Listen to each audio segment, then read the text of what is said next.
nanone mbahaye ikaze kuri Menya XYZ. Njye nk'ibisanzwe nitwa Mwami. Tuyoganira kuri Pi update yatangajwe na Pi team. Ni update ikubiyemo amakuru yose y'ingenzi ndetse n'imaze kugerwaho kuva Open Network yajya hanze. Picoin ikaba launched ku ma exchange atandukanye. Ni ama exchange rero yari amaze gukora KYB akemererwa kuri listinga Pi. Tuzi ko Open Network yagiye hanze kuri 20 z'ukwa kabiri uyu mwaka 2025. Muri iyo update bakomeje bajya kuri Pi Day kuri 14 Werurwe uyu mwaka 2025, bakomoza kuri Pi Fest yamaze icyumweru ihereye kuri 14 z'ukwa gatatu ikageza kuri 21 z'ukwa gatatu. Pi Fest ikaba yari igamije guhuza abacuruzi ndetse n'abakiriya rumvikana ba Pi, ubwo n'abapioneer mu bihugu byabo cyangwa mu buryo begeranye. Nanone bavuze kuri .pi auction tuzi ko ari imurikagurisha ryatangijwe na Pi Network, bagira ngo abantu barebe ko bagira uruhare mu gutsindira Pi domain nk'indangamuntu cyangwa se nk'imboga zizabaranga muri Pi ecosystem, cyane cyane abantu bazaba bafite serivisi batanga cyangwa bakoraho ubucuruzi. Nabyo babikomejeho bavuga n'impamvu yabyo muri rusange. Bavuze kuri 2FA, two factor authentication, uburyo bongera umutekano wa wallet z'abapioneer ku buryo abantu bibwe Pi mu bihe byashize ubu ngubu nta wundi muntu wakongera kukwira Pi. Nuvuga ngo uwakwibye nyine yarakwibye, ariko utarakwibye rwose kuri iki gihe ntabwo bishoboka. Bazamutse rero bavuga byinshi cyane bimaze gukorwa umutekano, bavuga imibare y'abapioneer, bavuga uburyo bongereye migration, bavuga uburyo Pi ziri ku isoko izabaye locked, iziri unlocked, uburyo system iri gukura. Bavuga ama apps amaze kugera kuri Pi mainnet cyane cyane muri ecosystem. Bavuga n'uburyo boroheje ecosystem interface kugira ngo yorohere buri mupioneer kugera kuri app ashaka kugeraho. Ni byinshi batangaje ndetse bagize no kuri Pi Network Ventures wa mushinga watangijwe na Pi Foundation wo gutera inkunga imishinga ifite udushya kandi ifite uruhare mu kwagura ecosystem ya Pi. Nabyo bayivuzeho. Umushinga birumvikana uzashorwamo miliyoni 100 z'amadolari y'abanyamerika ndetse na Pi. So ni ibintu byinshi rero bikubiye muri iyi update ngira ngo tuganireho muri rusange. Si gusa hari n'ibindi tutavuzemo kandi birimo. Ntabwo tuvuze kuri Pi game, uburyo game nka Fruit Pi nayo bayivuzemo, uburyo ifasha bamwe mu bapioneer kwintegra muri ecosystem. Ko gaming ni uburyo bukura abantu benshi kandi bukazafasha ecosystem gutera imbere. Ni byinshi rero byinshi bavuze. Ni urugendo rwa Open Network kugeza ahangaha tugeze, mbese twitegura Pi Day 2. N'abatindiye rero reka twinshire muri iyo update mu buryo burambuye ku buryo uza gusobanukirwa buri kimwe cyose cyavuzwe muri update nk'uko twayitangarijwe na Pi team. Byose bisobanuye mu Kinyarwanda kugira ngo wiyumvire buri kimwe cyo cyose, ntabyo twongeyemo byacoya, ahubwo nk'uko byose byatangajwe na Pi team. Reka dutangire uko Pi yabivuze. Pi team yagize iti: iminsi 100 y'urubuga rwuguruye Open Network ecosystem ishingiye ku gukoreshwa. Bapioneer, hashize iminsi irenga 100 hatangijwe ku mugaragaro Open Network. Itangizwa rya Open Network ryari iherezo ry'akazi k'igihe kirenga imyaka 6 mu kubaka imiyoborere n'urwego rwa Pi Network hagamijwe ko ikoreshwa ry'iyo system rizatangira igihe cyageze. Guhuza Open Network n'isi yose byafunguye inzira ku ikoreshwa ryagutse rya Pi, porogaramu zigezweho ziri muri ecosystem yayo hamwe n'urusobe rw'abayikoresha hagati yabo peer to peer network, byose bishobora guhuzwa n'andi masoko y'isi ya blockchain. Ibi byanahaye amahirwe ubucuruzi bushya bwo kwinjira no gukorana na Pi nyuma yo gutsinda igikorwa cyo kwemezwa nka business KYB, know your business. Open Network ni inkingi ya mwamba ku ntego ya Pi, gutanga ifaranga rishingiye ku ikoreshwa rifunguriye buri wese kandi ryakirwa ku rwego mpuzamahanga. Abapioneer bo hirya no hino ku isi abakunzi ba crypto, abantu basanzwe n'abandi bose. Hagati aho niwo moteri itwara Pi, kuko Pi igamije gukemura ikibazo cy'ukwemerwa kw'ifaranga ku rwego rusange no kuba rifite agaciro mu buzima busanzwe. Mu minsi 100 ya mbere ya Open Network, ecosystem ya Pi n'uburyo bwayo bwo gukoreshwa byakomeje guteza imbere abapoyeneya no kwaguka. Reka dusubize amaso inyuma turebe intambwe yatewe n'iterambere ry'urubuga, harimo n'amakuru akomeye ajyanye n'uko Pi ikoreshwa. Pi Network Ventures, ishoramari rya miliyoni 100 z'amadolari mu mishinga ihanga udushya. Pi Network Ventures ni gahunda y'iterambere ryatangijwe na Pi Foundation, igizwe n'ishoramari rya miliyoni 100 z'amadolari ndetse no muri Pi, igamije gushora imari mu mishinga mito n'iciriritse hamwe n'ibigo by'ubucuruzi. Ibyo bigo birimo n'ibiteza imbere ikoreshwa rya Pi, ikwirakwira ryayo ndetse n'akamaro kayo mu buzima bw'abayikoresha.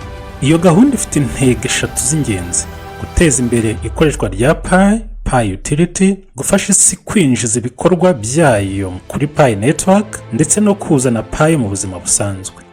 Binyuze mu gushora imari muri iyo mishinga, Pi Network igamije guteza imbere abakora porogaramu n'abateza imbere udushya, cyane cyane abubaka developers, kandi bakongera agaciro Pi mu buryo bufatika.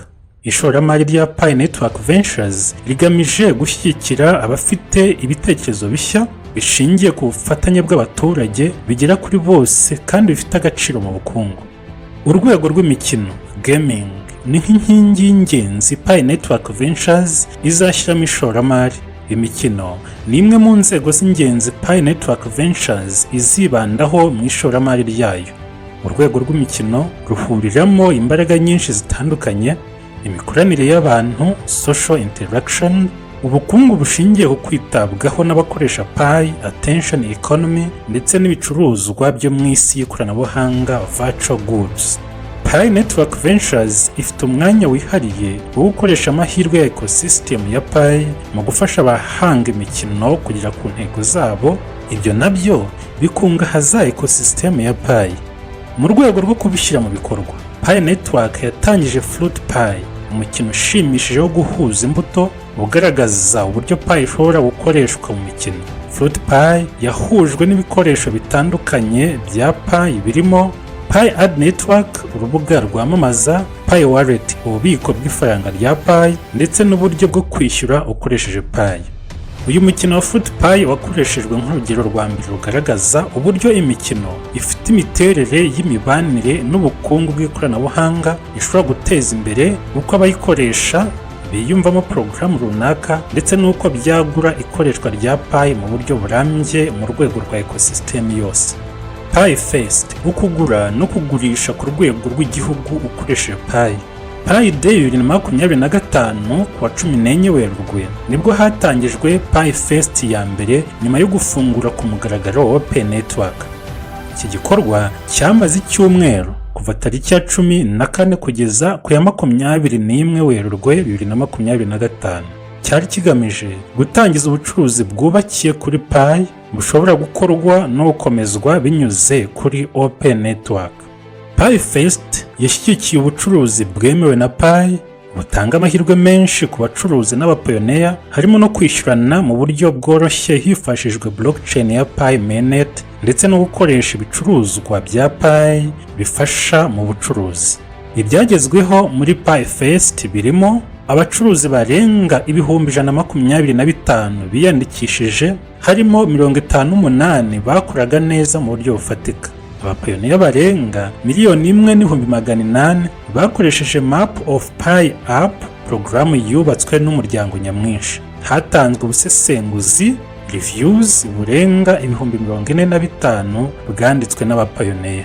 Uburyo Pi Fest yakiriwe neza bwerekana ko abapoyoneya n'abacuruzi bari biteguye kandi bashishikajwe no gukoresha Pi mu bucuruzi. Ibi bishimangira neza ko indoto ya Pi Network yo kubaka urusobe rusangiwe n'abantu bose rukoresha uburyo bwa peer to peer butagomba bahuza iri kugerwaho kandi izakomeza kwaguka. Cyamunara ya .pi domains, serivisi nshya yo ku rwego rwa platform y'imikorere. Pi Day 2025 yanabaye umwanya wo gutangiza .pi domains auction, serivisi nshya y'ubwoko bwa platform level utility ifasha guteza imbere ikoreshwa rya Pi mu rwego rw'isi nyakuri real world commerce ndetse no mu itumanaho rishingiye kuri internet digital interactions. Iyi cyamunara yifashisha imbaraga z'umuryango wa Pi, ukwitabira cyane attention, ukuri n'ubuziranenge authenticity, umubare munini w'abapioneer biteguye guhererekanya ibintu ready to transact community hamwe n'ihuzanzira rya open network n'andi masoko.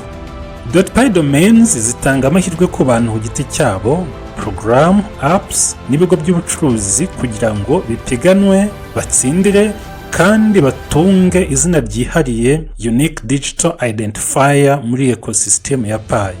Izi domains za .pi zifite imikoreshereze ifatika ihita igaragara, icyerekezo cy'iterambere rihamye, agaciro kazwi mu bucuruzi no mu mikoreshereze yihuse, bikazitandukanya n'indi mitungo koranabuhanga isanzwe mu zindi ecosystem zitaragera ku rwego nk'urwa Pi. Kugeza ubu iyi cyamunara ya .pi domains imaze kwakira bids cyangwa ibiciro birenga 123,000.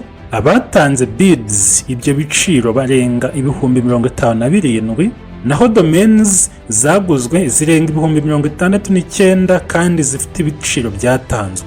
Ibipimo by'ubwitabire byerekana ko habonetse Pi zirenga 3,000,000 zagiye zitangwa mu gihe cy'icyamunara, mbese zitangwa nk'ikiguzi cy'izo .pi domains. Ibi byose byerekana neza ko .pi domains zaje ari igikoresho gishya gifatika gishobora gufasha gukomeza kwagura ubucuruzi n'itumanaho rishingiye kuri Pi mu buryo bufatika kandi bwagutse. Ihinduka ku rwego rwa ecosystem interface. Ecosystem interface ni urubuga rwerekana porogaramu, apps zujuje ibisabwa zo kuri mainnet zishobora gukoreshwa n'abapioneer. Iyi gahunda ikomeje gushyira mu bikorwa intego ya Pi yo guteza imbere abapioneer n'abateza imbere porogaramu, abadevelopers, binyuze mu kubaha amahirwe yo kugera ku mikoreshereze y'uburyo bworoshye, utilities, no kwagura ibikoresho byabo ndetse no gukurura abazikoresha bashya. Mu minsi 100 ya mbere ya Open Network hari byinshi byakozwe mu kuvugurura ecosystem interface, birimo kwagura ikoreshwa rya mainnet ecosystem application, abateza imbere porogaramu bujuje ibisabwa byo gushyira app kuri mainnet bashobora gusaba ko apps zabo zongerwa kuri ecosystem interface banyuze mu rubuga rwa developer portal batagombye kongera gutegereza ko bashyirwa ku rutonde rwemewe whitelisting. Interface yashyizeho uburyo bushya bwo kwigiramo neza intuitive navigation, bufasha abapioneer kubona apps ziri muri community mu buryo burushijeho kuba busobanutse, bunogeye ijisho kandi bworoshye imikoreshereze. Kwemerera apps kwinjira muri Pi Ad Network. Abateza imbere porogaramu za Pi bashobora gusaba kwinjira muri gahunda ya Pi Ad Network, aho apps zabo zemererwa zitangira kwinjira no kwakira inyungu ivuye mu kwamamaza ad revenue nka zimwe mu zagiye zigaragaza ubushobozi muri gahunda y'igerageza pilot program. Kwinjira kwa apps nshya muri mainnet ecosystem interface. Hari porogaramu nshya zagiye zongerwa kuri mainnet ecosystem interface kuva hatangijwe Open Network. Byerekana ko hari ubwitabire bukomeje kwiyongera bw'abazikoresha, abateza imbere, abadevelopers n'umuryango wa Pi, bikanashimangira iterambere ry'ukuri ry'izo porogaramu mu minsi 100 ya mbere ya Open Network. Izi mpinduka zose zerekana ko ecosystem ya Pi ikomeje gukura no gutanga amahirwe mashya ku bakora porogaramu n'abayikoresha binyuze mu buryo bworoshye, bwagutse kandi bwuzuzanya. Imibare igaragaza imikurire ya Pi Network Metrics. Dore imwe mu mibare y'ingenzi y'ubu yerekana uko Pi Network ikura mu bunini n'akamaro. Abapioneer barenga 3,000,000 bamaze kwimurirwa kuri mainnet kuva Open Network yatangizwa, bigahita bizamura umubare w'abari kuri mainnet ukagera ku barenga 1,013,000. Pi zimuwe zose hamwe zirenga 7.4 zirimo Pi 5.2 zafunzwe ziri locked na Pi 2.2 zafunguwe ziri unlocked. nodes zirenga 400,000 ziri mu bikorwa ku rwego rwa blockchain ya Pi testnet 1, testnet 2 na mainnet. Abapioneer bashobora gusura Pi Block Explorer kugira ngo barebe imibare igezweho ndetse banasome byinshi kuri Pi tokenomics n'uko ishoramari rya Pi riyobowe. Umutekano wa konti, kwimukira kuri mainnet no gufungura mainnet wallet. Kuva Open Network yatangira, Pi yakomeje gushyigikira abapioneer binyuze mu kuvugurura uburyo bwo kurinda konti, kwimurira kuri mainnet no kongera uburyo bwo gufungura mainnet wallet. Ibyo Pi yakoze harimo guhindura nimero ya telefone ku bapasinze KYC. Abamaze gukora no kwemeza KYC bashobora guhindura nimero ya telefone burundu nyuma yo kurangiza ikizamini cyo kugenzura ko ari bo liveness verification. Gushyiraho two-factor authentication 2FA kuri Pi migration wallets. Abapioneer basabwe kurangiza 2FA kugira ngo bemeze umutekano wa wallets zabo mbere yuko bimurirwa kuri blockchain ya mainnet. Guhindura 2FA inshingiye kuri email aho kuba kuri SMS. Ibi bitanga uburyo bworoshye kandi buhendutse bwo kwemeza umwirondoro ndetse bikarinda ibibazo biterwa n'imiyoboro ya telefone cyangwa imipaka y'ibihugu. Kongera amahirwe yo gufungura wallet kuri mainnet. Ibi bifasha abapioneer bemeje KYC verified ndetse n'abakiri mu nzira yemeza KYC ndetse n'abatarinjira muri Pi kugira wallet ikora kuri mainnet. Ibyo bikabafasha kwinjira muri ecosystem ya Pi no kwigiramo uruhare. Uburyo bushya bwo kugarura konti, account recovery. Abakoresha Pi bafite email yizewe kuri konti bashobora gusaba guhindura ijambo ry'ibanga password, bakoherezwa link ibafasha kubikora nk'inyongera ku buryo busanzwe bwo kugarura konti. Kuvugurura KYC. Pi network yakemuye ibibazo byari bikibangamiye bamwe mu bapioneer batashoboraga kurangiza KYC, harimo gukemura utubazo bugs twa technique, gutuma abakoresha IoT bashobora kurangiza KYC neza no gukosora ibibazo by'amakuru abura mu byemezo byabo. Umusozo. Ecosystem ya Pi kuva Open Network yatangira igizwe n'udushya twubakiye ku ikoreshwa, utility, programu zifatika n'ubwitabire bw'umuryango wa Pi. Mu minsi 100 ya mbere ya Open Network, abapioneer berekanye ko Pi ari ifaranga rifatika ryakiriwe ku rwego mpuzamahanga kandi rishingiye ku mikoreshereze y'ukuri. Abapioneer, abadeveloper n'abacuruzi bagomba gukomeza gukora, gutangiza no guteza imbere ibikorwa muri Pi kugira ngo ishingiro rya Pi rikomeze gukura no kungukira buri wese muri ecosystem yayo.